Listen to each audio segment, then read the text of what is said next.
Hello, je suis ravie de vous retrouver dans cette toute nouvelle vidéo, un book haul de mes achats de septembre et octobre. J'espère que ça vous plaira. On va commencer de suite avec un manga seinen. J'espère que je l'ai dit correctement. Il s'agit de Les Carnets de l'apothicaire aux éditions Kiun, le premier tome que j'ai vraiment bien aimé. Alors pour vous redire un petit peu quelques mots vite fait, puisque je vous en ai déjà parlé de celui-ci, donc je vous renvoie vers mes reading journal où je vous en parle un petit peu plus, mais en gros on va suivre Mao Mao, une jeune apothicaire qui a été un peu amenée de force, même pas un peu, c'est le cas, dans la cour impériale pour y devenir servante, et voilà, elle essaye de se faire la plus discrète possible, sauf qu'il va y avoir des décès de nourrissons, des concubines de l'empereur, donc les potentiels futurs petits princes et princesses, on va dire ça comme ça, et Mao Mao, en fait, va être piquée par sa curiosité puisqu'elle adore ce qu'elle fait et elle va vouloir retrouver un petit peu ses plantes, etc. Et elle va trouver que les nourrissons ont été empoisonnés et en voulant aider de manière anonyme, elle va tout simplement être percée à jour par l'un des hauts fonctionnaires qui a repéré que c'était elle qui avait trouvé ce qui se passait. Donc elle va devenir une servante attitrée d'une des concubines de l'empereur. C'est comme ça que ça commence. J'ai vraiment bien aimé et j'ai hâte de lire la suite. Ensuite, j'ai pris également, alors ça c'était dans un coin lecture d'un Trafic. Donc Trafic, ce sont des magasins chez nous ici en Belgique où on trouve un petit peu de tout, dont un coin lecture aussi. Je ne sais pas si vous avez chez vous en France, en Suisse, etc. ce type de magasin. Donc j'ai trouvé ici le premier tome de la saga de Lucinda Riley, Les 7 Sœurs, aux éditions ici Le Livre de Poche. Voilà, de temps en temps j'aime bien prendre des poches, même si je préfère les brocher et encore plus les relier, mais pour certaines lectures, voilà, j'aime bien prendre aussi un petit peu des poches. Alors si je me souviens bien, donc chaque tome, ça va être l'histoire d'une des sœurs, puisque ces 7 sœurs ont été adoptées très très jeunes en fait, et leur papa adoptif ne leur a jamais rien révélé sur qui elles sont, d'où elles viennent, jusqu'au jour où il décède et où il va laisser une lettre avec des indices pour que chacune puisse retrouver un petit peu ses origines et savoir d'où elles viennent exactement, quelles sont leurs histoires, comment leur vie a commencé. Et ici, on va être avec la première qui est Maya. Maya qui va être conduite donc du coup avec les indices de plus dans un manoir sur des collines au niveau de Rio de Janeiro, et on nous dit ici que ce que Maya découvre va bouleverser sa vie. J'ai entendu vraiment de très beaux avis sur cette saga de Lucinda Riley, donc j'avais vraiment envie de les lire. Alors je vais pas les lire tout de suite puisque j'ai des lectures d'automne déjà de prévues, mais je vais me le garder pour le mois, à mon avis, le mois de décembre. C'est quand même un beau bébé puisqu'il fait un petit peu plus de 660 pages. Donc voilà. Mais bon, c'est écrit assez gros quand même à l'intérieur. Donc ça devrait aller pour moi pour suivre correctement ma lecture, parce que quand c'est écrit trop petit, j'ai vraiment du mal. Ensuite, un autre, celui-là, je vous en ai déjà parlé, il s'agit du premier tome des Royaumes Immobiles, La princesse sans visage d'Ariel Holz, aux éditions Slalom. Ici, on va suivre Ivy, une jeune fille de 18 ans qui peut, comme 6 autres jeunes filles, prétendre au trône de la cour, enfin du royaume de l'automne qui est resté vacant depuis trop longtemps. Donc en fait, il y a une compétition qui va être lancée pour savoir qui va pouvoir s'asseoir sur le trône et y régner. Mais on nous dit également que cette jeune Ivy est ce qu'on appelle une belle à mourir, puisque quiconque voit son visage est pris de folie meurtrière et ou suicidaire. Donc voilà, ça annonce pas mal de choses, peut-être un petit peu sanglantes. Il n'est pas très très long, ce premier tome, il fait un petit peu moins de 400 pages, même pas, oui, parce qu'il y a un petit bestiaire à la fin, donc 385 pages, allez, quelque chose comme ça. Donc il est assez court, c'est écrit aussi assez espacé, assez gros à l'intérieur, donc je pense qu'il va se lire très très vite aussi. Donc ça va être une de mes lectures de l'automne. Pour le prochain, je vous en ai déjà parlé notamment dans un de mes reading journal, je vous le mettrai dans le petit. Il s'agit du premier tome de Fable l'aventurière des mers d'Adrienne Hume aux éditions Rajo. Donc ici c'était le collecteur, déjà la dust jacket était juste magnifique. Celui-là je le voulais absolument puisque pour les collecteurs je ne les achète pas tous, je ne les précommande pas tous. C'est vraiment... Pour moi, le plus important, c'est d'abord le résumé.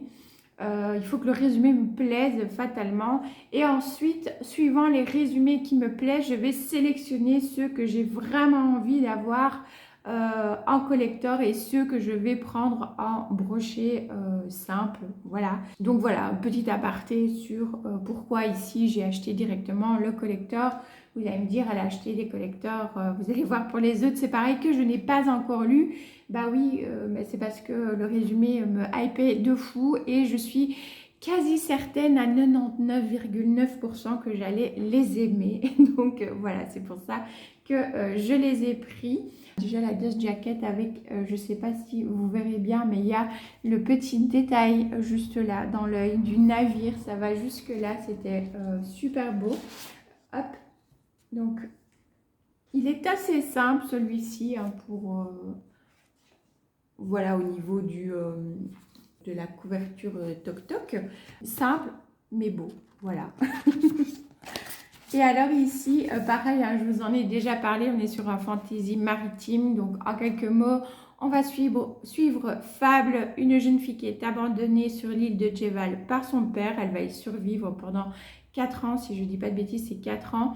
Ensuite, elle va se retrouver sur un navire, le Marigold, où l'équipage n'est vraiment pas ce qu'il paraît être. Et elle, ce qu'elle veut, c'est voilà, traverser les mers pour retrouver son père et conquérir l'héritage dont elle estime avoir droit.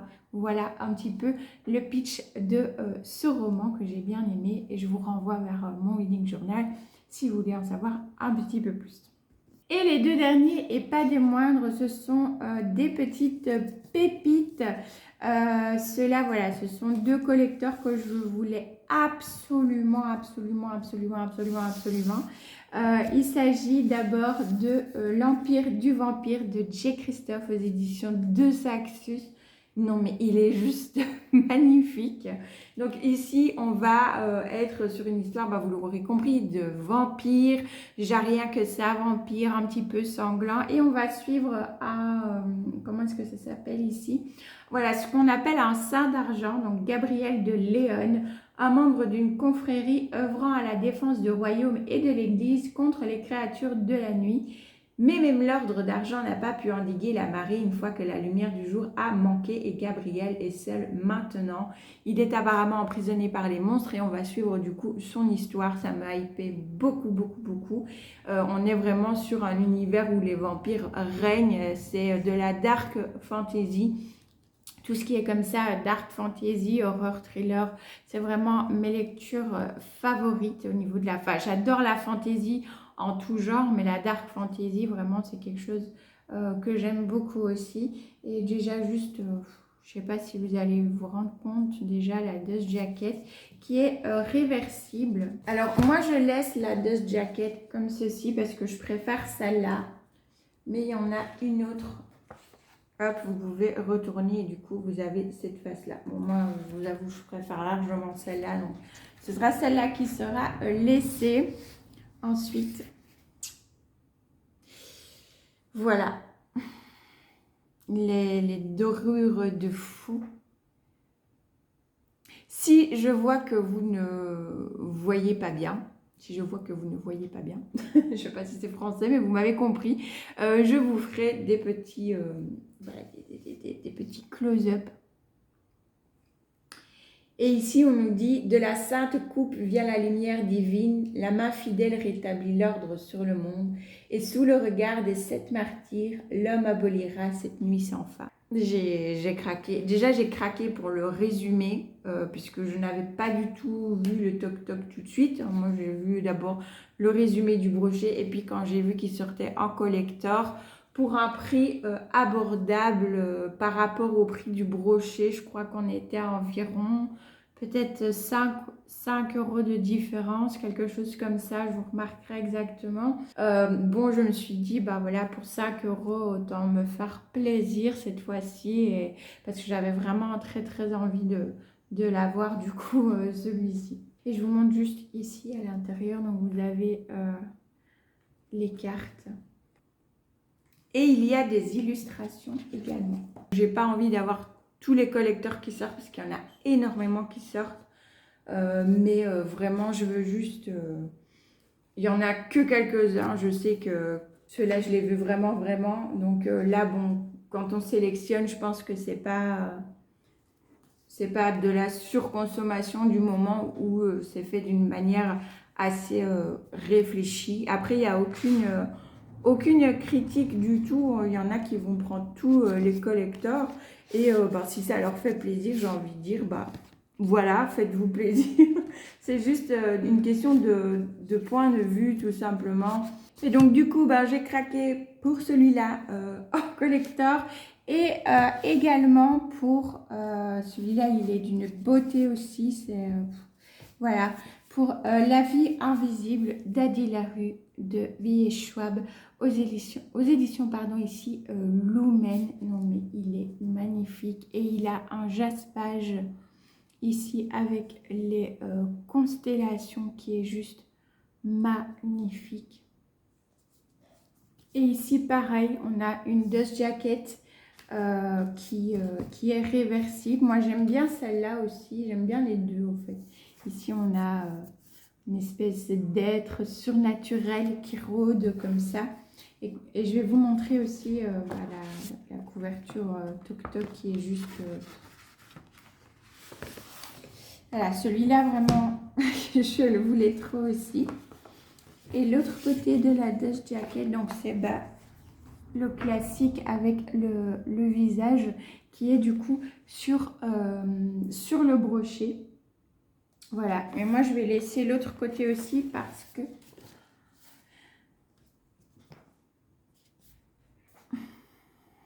voilà, on a vraiment le visage d'Adi, comme si on était venu un peu effacer, que c'était un visage peint, qu'on était venu effacer comme ça, donc avec le texte en surbrillance, en dorure, qui est très très très très très beau. Mais voilà, il est vraiment magnifique aussi, celui-là, c'est un très bel objet livre. Que j'avais hâte de lire.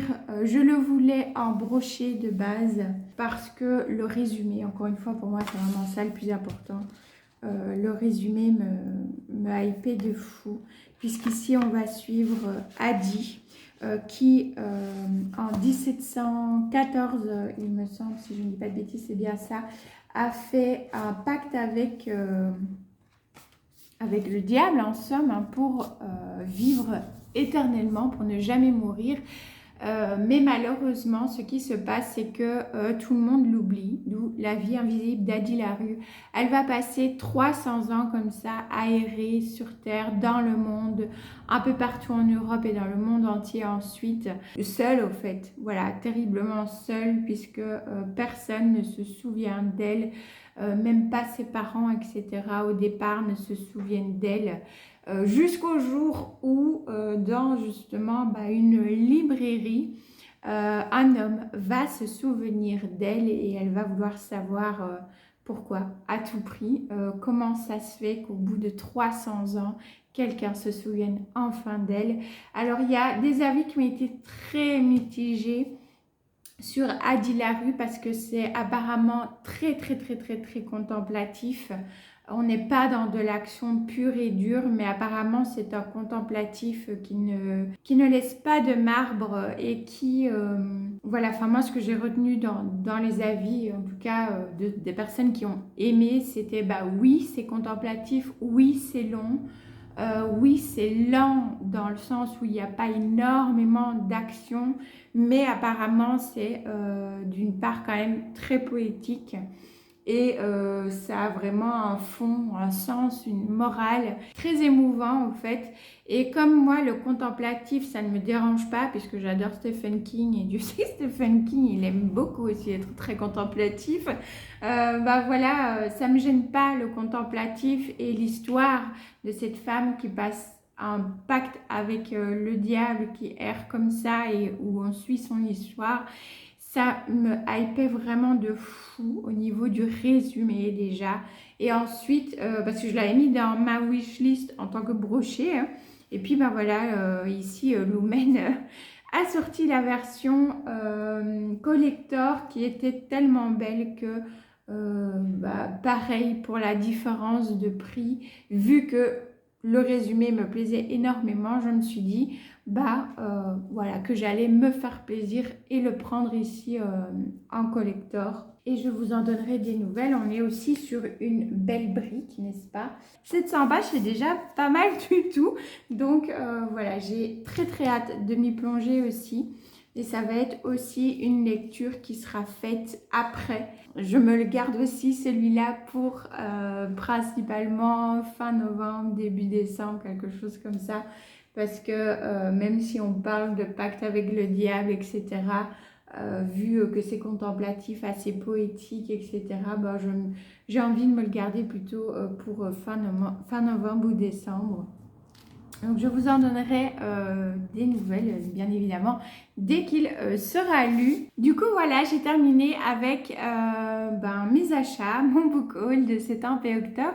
J'espère que ça vous aura plu. N'hésitez pas d'ailleurs à me dire en commentaire si vous avez, vous aussi, lu ces romans. Est-ce que vous en avez pensé, si vous avez aimé ou pas, si vous avez des lectures qui se rapprochent aussi de ces romans-là. N'hésitez pas à me le dire puisque ça peut me donner des idées de lecture aussi pour plus tard. Et si vous êtes beaucoup trop timide, que vous n'osez pas écrire, n'hésitez pas à me mettre ici des petits emojis, puisque c'est septembre et octobre, on va dire des petits emojis d'automne, petites citrouilles, les feuilles d'automne, etc. Vous pouvez juste mettre ces petits emojis là, ça me fera super plaisir aussi si jamais voilà, vous êtes un petit peu trop timide pour écrire. Moi, je vous fais des bisous et puis je vous souhaite de bons moments livresques, de très bonnes lectures jusqu'à la semaine prochaine. Ciao, ciao!